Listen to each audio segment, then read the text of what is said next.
pray to God together. To the one holy God, thank you for this time to speak with you.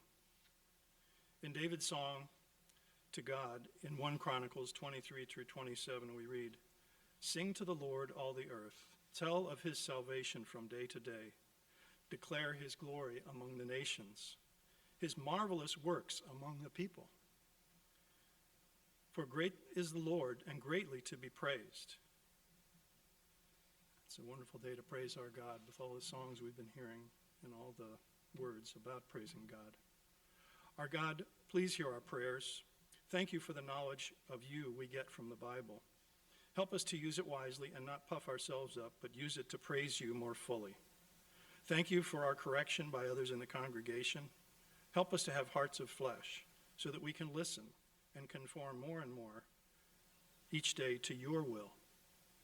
Thank you for the opportunity to serve you with our money, our time, and our praise. Make us each day more generous to do your work. Thank you for our Savior, Jesus Christ, for it is in his name that we're able to pray to you. Amen.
Stand, please.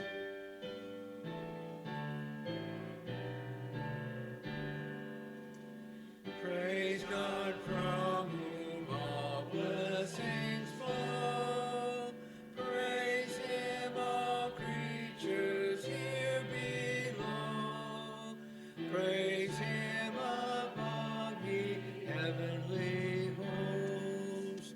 Praise Father, Son, and Holy Ghost. Amen. You may be seated. I do want to thank you for this opportunity and privilege that has been granted to me with Pastor's illness. Continue to pray for him and his family. They appear to be all under the weather, so we want to be reminded of praying for them and considering them as well as others. Our scriptural text this morning is from the book of Acts, chapter 13. Acts 13. Thank you, Brenda, by the way, for your music. The first 3 verses of Acts 13, 1 through 3. And I've got a different version than you do, and I apologize for that. Now there were at Antioch in the church that was there prophets and teachers, Barnabas and Simeon, who was called Niger, and Lucius of Cyrene, and Manaen, who had been brought up with the Herod the Tetrarch, and Saul. And while they were ministering to the Lord and fasting, the Holy Spirit said, "Set apart for me Barnabas and Saul for the work to which I have called them." Then, when they had fasted and prayed and laid their hands on them, they sent them away. Let's pray.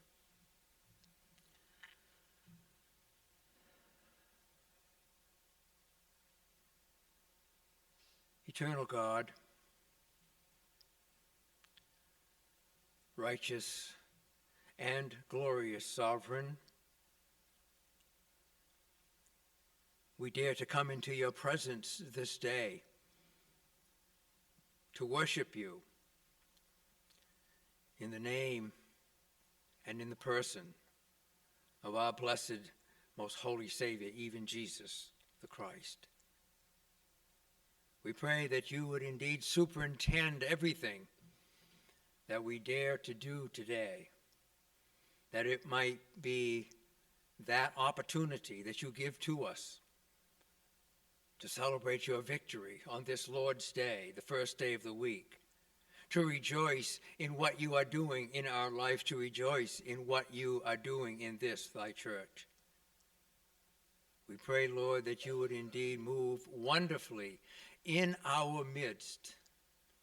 I pray that you would cause our minds to be set at ease, to cast aside the cares and affairs that are in our lives and are all around us, to be focused upon and to have great provision from you of your great worthiness to be praised, honored, and glorified.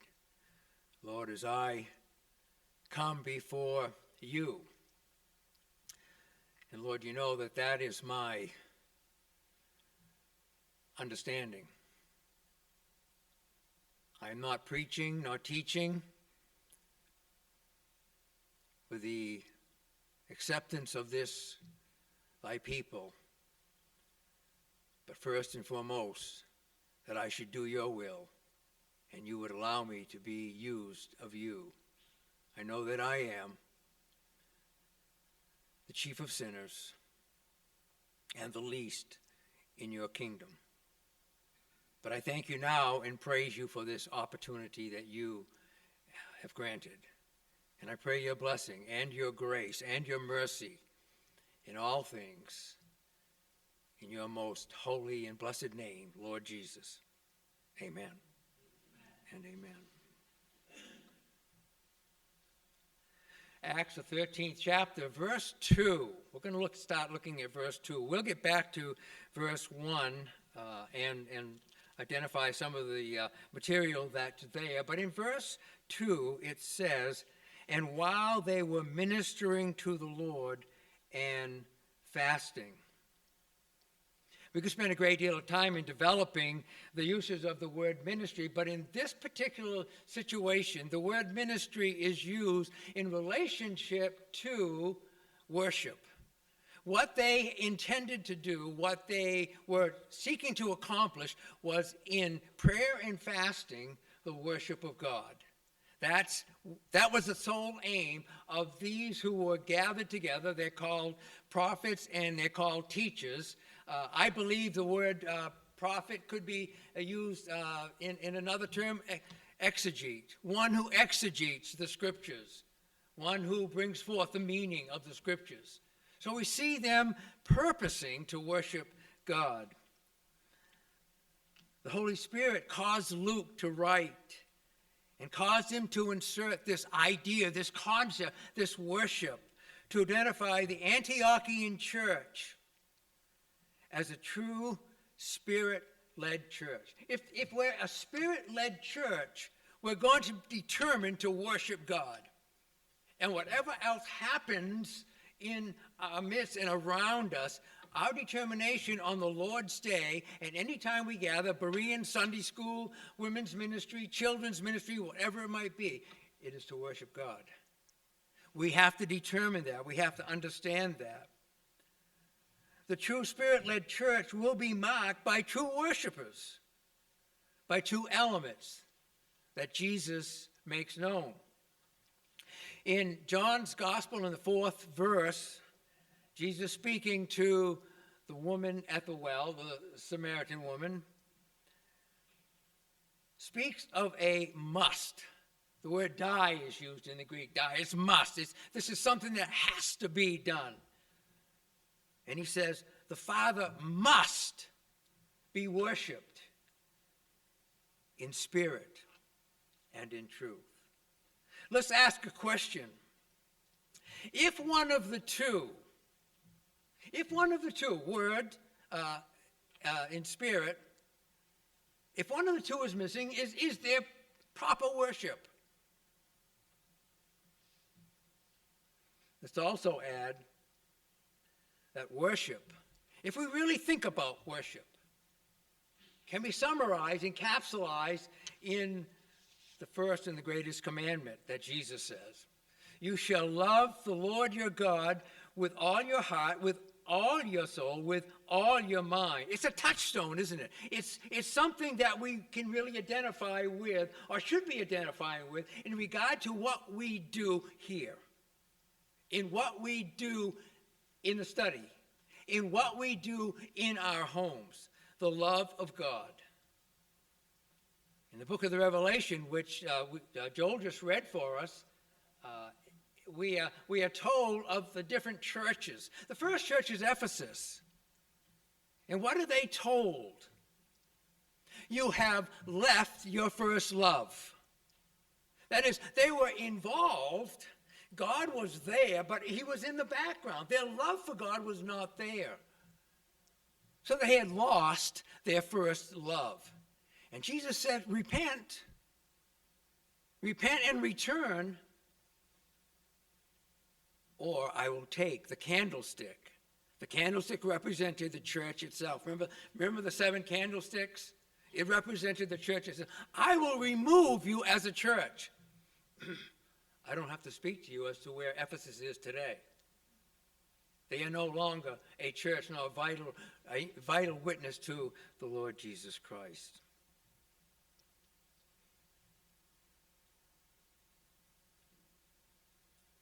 Let's say that worship is also based on knowledge. Jesus, in John 4, says this in verse 22. Speaking of himself and the Jewish nation, to a woman, a Samaritan, who said, we worship on this mountain, you worship on that mountain. When the Messiah comes, he'll tell us where we're going to worship. He says, we worship in truth. We worship in truth. So there has to be truth. Let's re-ask the question. If either spirit or truth are missing, is true worship possible? And the answer has to be no. We can do all the mechanics of church, but if the Spirit is not guiding us in our worship, if we are not focused on the word which we as a denomination and we as a church intend to do, we are not worshiping God, and we're just here setting up a tent. Let's break the formula down. We got what might be meant in spirit. By the way, in the Greek, it is in the lowercase, so that is not Holy Spirit, it is Spirit. What is meant by Spirit? To worship God in presence with a man. If a man or a woman has not experienced the work of the Spirit in their lives, if God is not real and true to you through the working of the Holy Spirit by faith in God through Jesus Christ, then there is no ability to worship. A person can go to church week after week after week after week and not be able to worship God if they do not have the Spirit of God dwelling in them. And that should be a vital indwelling. We should be excited about the fact that God has chosen us before the foundation in Christ, has given us His Holy Spirit, has given us this new birth, which, by the way, Jesus speaks of in the 3rd chapter of John. And he says, you must, again, that die, you must be born again, or as Erasmus rightly translates, you must be born from above. Jesus will also say in that same text, flesh begats flesh, spirit begats spirit. So we can't be simply in the flesh and worship. We have to be in the Spirit. And we have to intentionally come to this point in our daily or our weekly busyness and say, this is the day that I am coming to purposely worship God, to purposely be led by the Spirit, to purposely sing the songs of praise, to purposely be involved with prayer, to purposely hear the scriptures read, to purposely hear the person who stands behind this pulpit and dares to proclaim to us, "Thus says the Lord." That's what we need to do in the Spirit.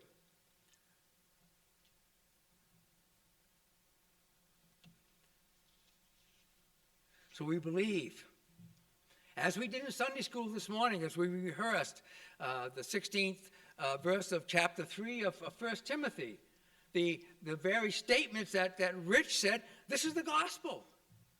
This is the gospel. We believe that Jesus indeed was the Son of God. We believe that he came in the likeness of our sinful flesh, that he took upon himself our sin that we deserve to suffer for, to be punished eternally for. And he died the death. The wrath of God was poured out upon him. And he was vindicated by the Spirit, and he rose again, and he ascended into high. That's what we believe. That's our salvation. Now, as we continue, we might concentrate on what truth means. You notice that in the churches that seem to be tending away from some of the biblical elements that we hold near and dear to us, there's always a flexing of, a bending of the truth. Well, let's just take, for example, in some of the liberal churches, what is the mantra of the church? God is love. Therefore, if God is love, he loves everybody. He's going to forgive you when you sin, even though it says in the scriptures you're not to sin in this particular fashion, but God is love. See, that's what's being attacked in the church today. There's probably 80% of the church that call themselves Christian in the world today that are willing to say simply, God is love. It gives you, I'm sorry to say this, a warm, fuzzy feeling, but it's not the truth. God is love, but when you are redeemed, when the Spirit of God comes into your life and makes that transformation a spiritual birth, there's a newness of understanding.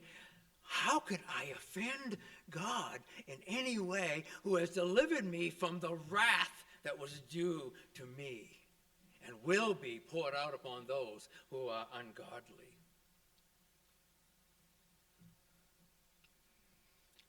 If you looked at the history of the church, you could see the error that was constantly creeping in. The early years of the church, you could see the happenings that were going on, and it had devastating and lethal results. For Jerusalem, at the point in time that we're reading right here, in Acts 13, and remember prior to this, Peter leaves Jerusalem and he goes to Joppa. Does that ring a bell? Goes to Joppa. Okay? Who fled to Joppa from the Lord? Okay? Jonah, right? Jonah fled there. Peter was also fleeing. Peter was also trying to get out because the voices in Jerusalem, the power in Jerusalem had been taken over, and the voices were loud. If you remember in 56 AD, when the Apostle Paul writes his epistle to the Galatians, he is writing to a people who had listened to him, had embraced the true gospel of grace. And then following on his footsteps were the false disciples, the super apostles, who would bring a new message. Yes, believing in Jesus is fine, and you will be justified in Jesus, but you have to be circumcised. They became known as the circumcision party. That voice became louder and louder and louder and louder in the New World.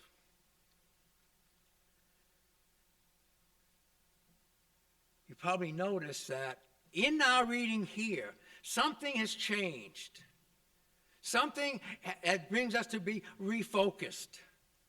The church no longer is centered in truth in Jerusalem. The church is centered now in Antioch.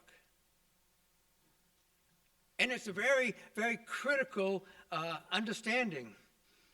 Jerusalem had forfeited the privilege of being called or representing Jesus with the gospel. In a sense, they were getting to the point where their candlestick was going to be removed from Jesus walking in the midst of it, as it says in the book of the Revelation. Take a serious look, because this is very serious.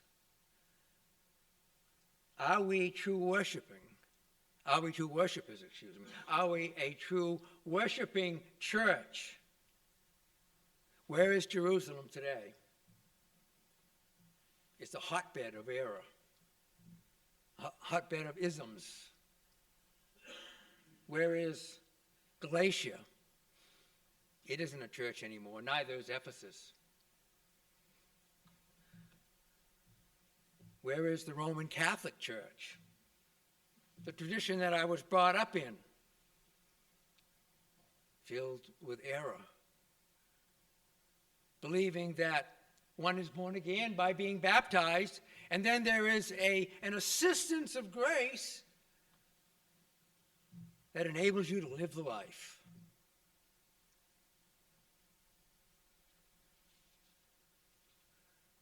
Where are a good majority of Protestant churches? Yeah, Protestant churches. Do you know we're in a minority? Do you know that we actually profess doctrines that are obnoxious to probably 80% of the church today? We pronounce, as we spoke about in Sunday school this morning, we spoke about God's grace, God's working through grace, and God's working through the Holy Spirit. That's the position that we are willing to take as an ARP church. We're in a minority, and we need to fight to stay true to our calling.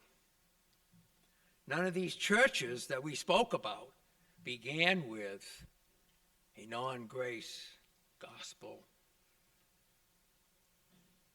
But they turned and became man-centered. It happened over time. Didn't seem noticeable. The voices in Jerusalem got louder. The voices in Galatia got louder. The voices in Rome got louder. And the tune changed from amazing grace to I did it my way.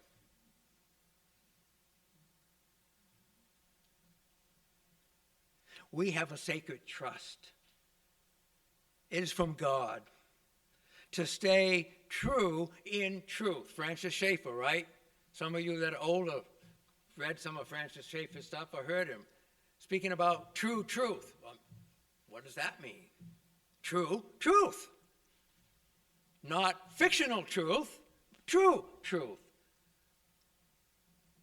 We have to stay true to true truth, which leads to true worship. Do you see the connection? I'm stepping back. Do you see the connection? The Father will be worshipped in spirit and in truth.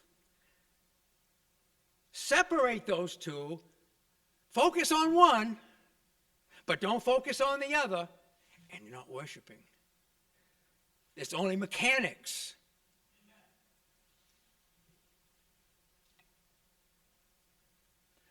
So what are the evidences that a church is, as we proposed, Antioch is, at this particular point in time, a true representative of Jesus? In verse 2 of chapter 13, it says, the Holy Spirit said. The Spirit of truth, whom Jesus promised, is intimately known. No mechanics. No, I go to church because it's a thing that my family has done for years, can bring about that relationship that is needful with God through the Holy Spirit. Now, I'm not saying that the Holy Spirit is going to speak audibly, and I'm not sure that this text means that he spoke audibly at the church of Antioch, but he spoke to them, and he said, separate unto me. when the Spirit of God is in the midst of his people and moving in their midst, these wonderful things happen. It's his people really want to worship. Psalm 46, 4 and 5 is a reality. There is a river whose streams make glad the city of God, the holy dwelling place of the Most High. God is in the midst of her. She shall not be moved. The church firm, not moved by every wind of doctrine or every fad. Brothers and sisters, when it is realized that the blessed fellowship is gone with God and we're just going through the motions, it's realized too late. It's, shall we say, a done deal. The promise of Acts 1:8 is noted in Antioch. But you shall receive power when the Holy Spirit has come upon you, and you shall be my witnesses. The Holy Spirit is there. Again, we don't have to have audible voice from the Holy Spirit. We don't have to have signs. We don't have to roll down the aisle. But we have to be sensitive to the fact that the Holy Spirit isn't superintendent what we do.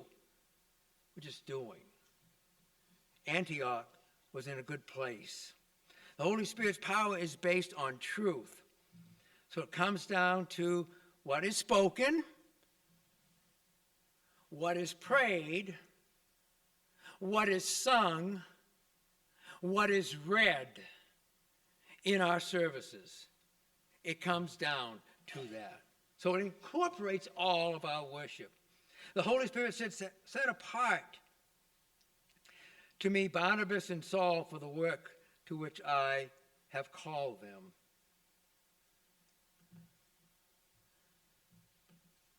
The first point, there is an intimacy of the Holy Spirit.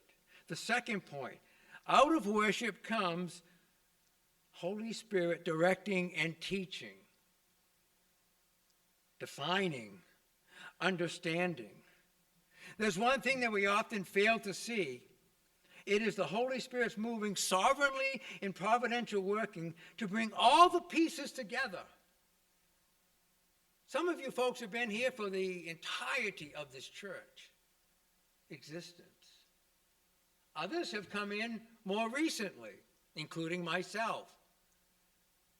The Holy Spirit brought you here, brought us here to come alongside of the existing true church to support and to encourage the church and to see it grow and to see it effective in our lives and in the community.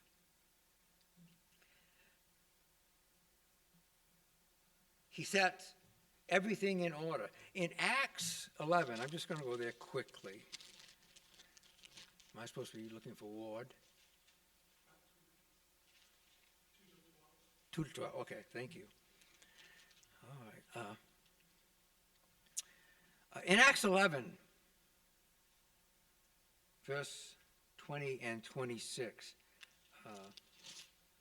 it reveals to us 2 orchestrated events that will bring 13 and the following development that we see in the book of Acts. It'll bring it to pass because it all involves Antioch.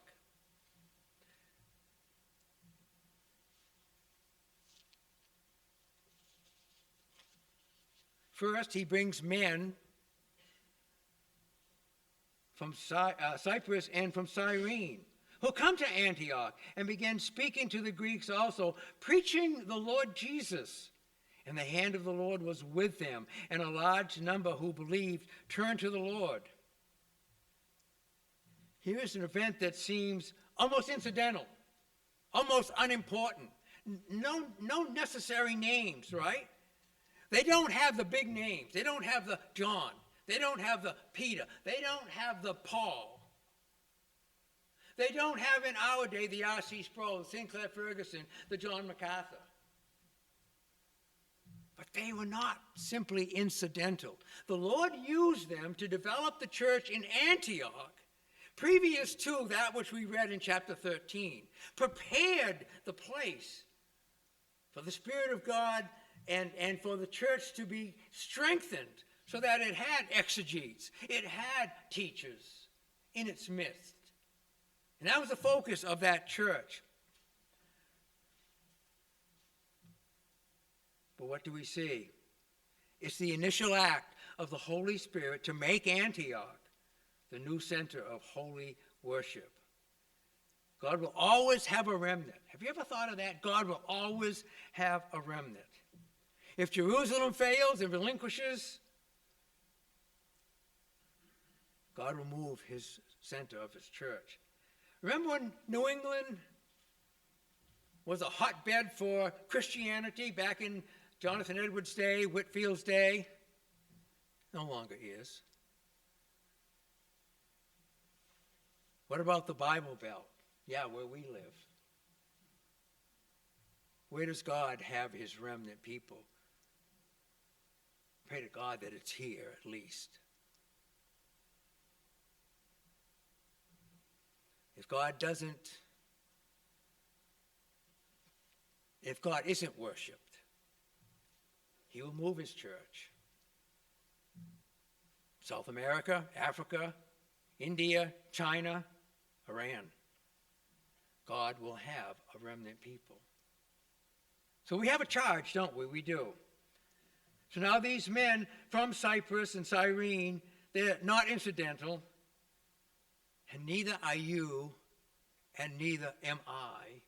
God has brought us together for a purpose. We might be the true church of God, worshiping him in spirit and in truth.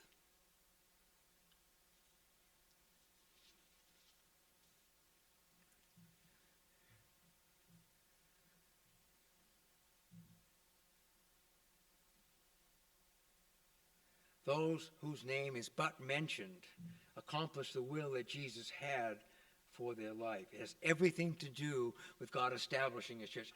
Does this church mean a great deal to you and me? Is this church important, or is this church just a once a week, come if I can, gathering, instead of what it really is? The gathering of the least in the kingdom to worship the King himself.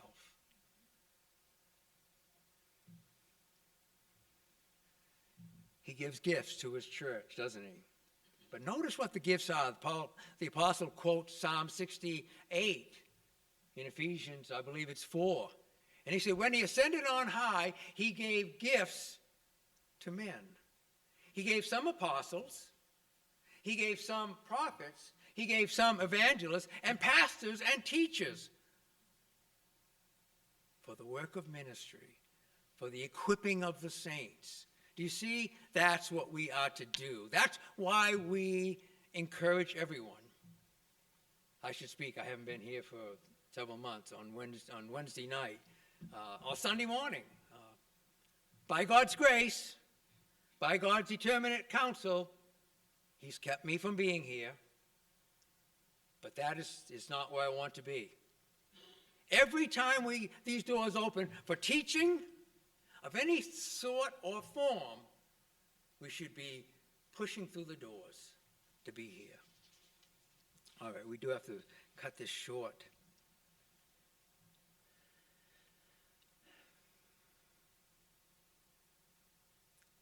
When the Holy Spirit said to the church leadership, set apart, he is commanding the church to participate in his world mission. Remember, at this point in time, the church had gone in 3 steps. Jesus said in Acts 1:8,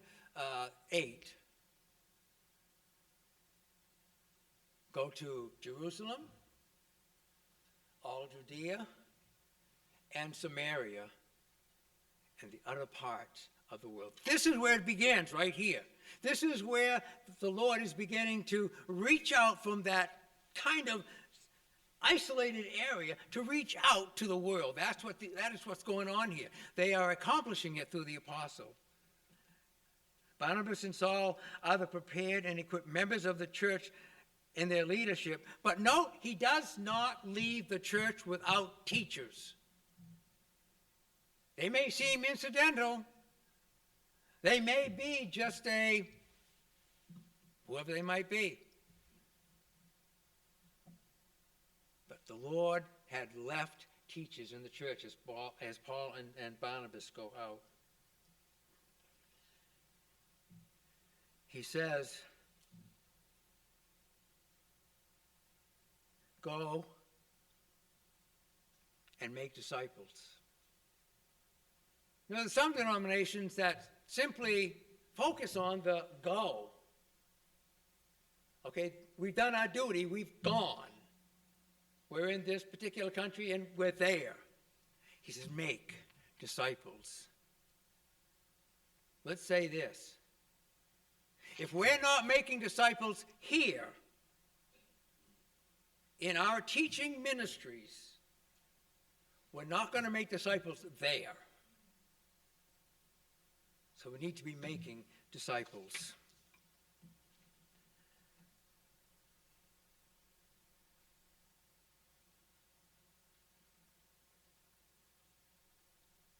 The church is made party to the work. The church who is commanded, set apart, is a church that laid hands on the two, a sign of consecration, and it is the church who sent. See how focused the Lord is on his church? It's central to his focus. What did he say to Peter?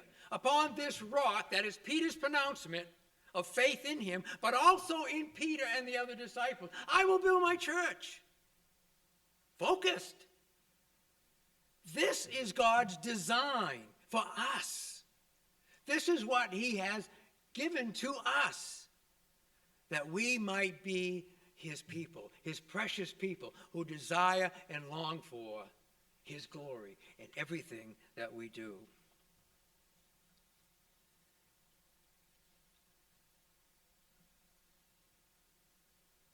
Jesus is calling us constantly, even though we believe we're there.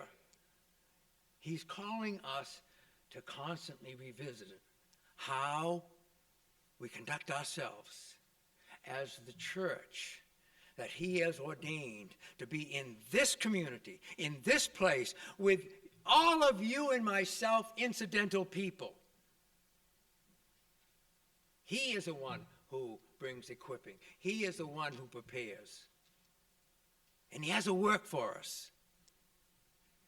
So let's be a people who diligently seek in everything that we do to worship and see what he might do.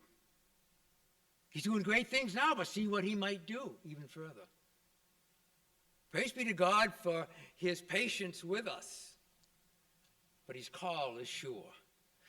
The Father must be worshipped in spirit and in truth. Praise be to God. Let's pray. Eternal God, Almighty Father, sovereign yet loving Father, we thank you and praise you that you have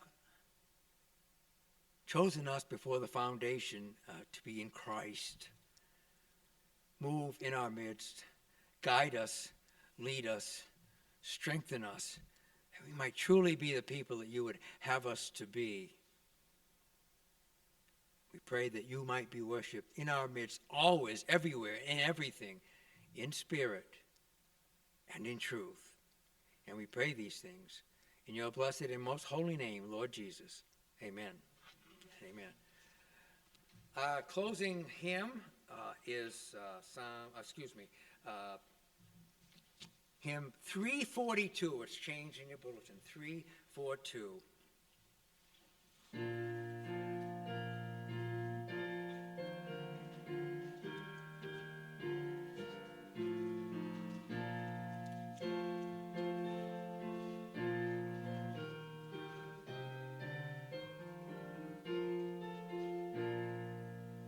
Christ is made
The grace of God be with you all. Amen.